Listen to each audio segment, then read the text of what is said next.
that the Chinese would actually attack America. They would come to our country and flood into our country to attack America. That was his prophecy, Joseph Smith in the Mormon Church. And he said that the Mexicans would come in to help America fight off the Chinese, and that they would be successful, that they would be able to defeat the Chinese in battle. And I just think that's interesting. I don't know how many Mormons are aware of that Joseph Smith actually, in his prophecy, said that China would attack America and would be on our land. Well, there's just no doubt in my mind at all that Chinese forces are already here.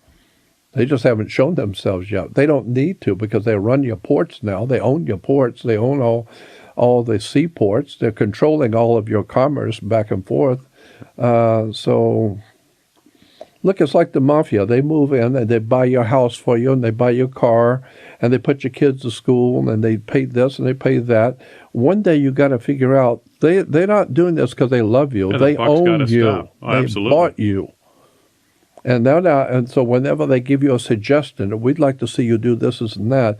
That's the orders from God. That's God's word. They own you. So that when they say they would suggest you do something, it means this is what we want you to do.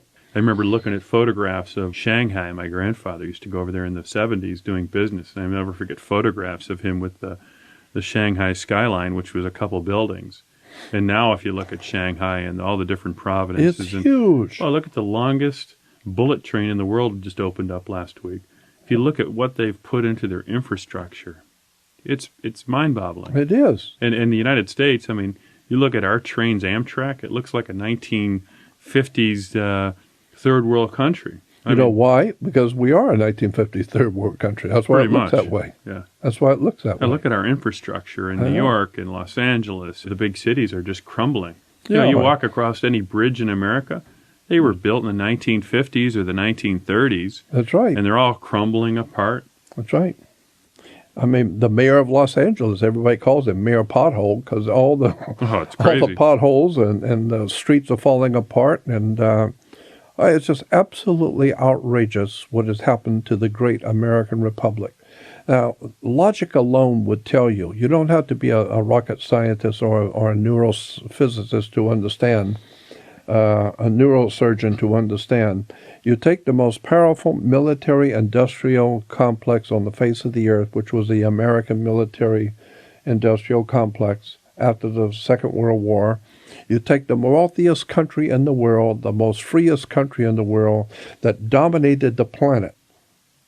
America dominated the world.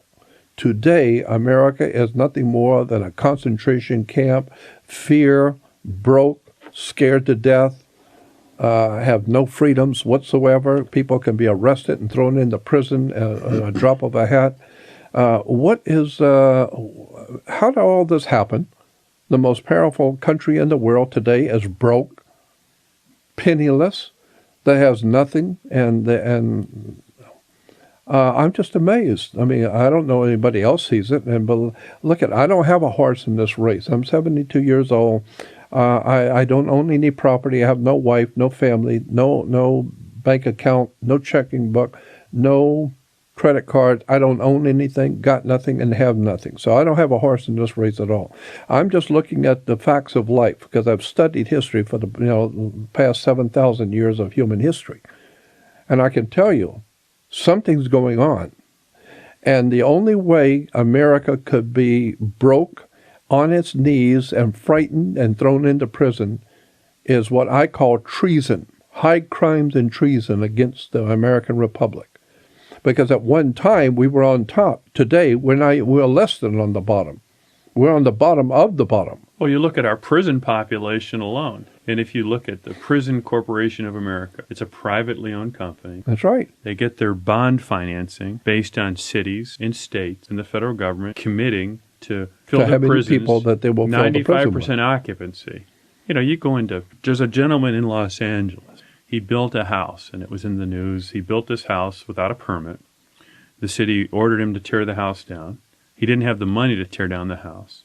And last week, a judge just ordered him to serve 36 months in prison for failure to pull a permit and failure to go by the city's orders to tear down his house that was on his personal private property. Yeah. And that's California. You know, it's crazy the people they throw in prisons. And you know what really gets me? $73,000 per year the taxpayers pay to keep a prisoner incarcerated, and you have students that are getting approximately $23,000 to $28,000 per student. Look at the disproportion there.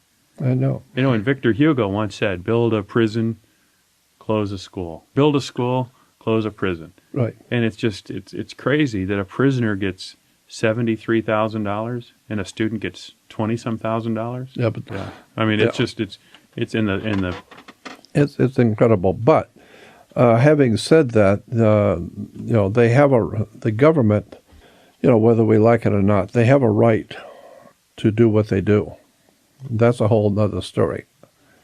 Because as reckless and as incredibly crazy as the stuff sounds, the government is right. They do have a right to charge whatever they want to, and they have a right to put this guy in jail and for building the house. They have that right, and it is correct.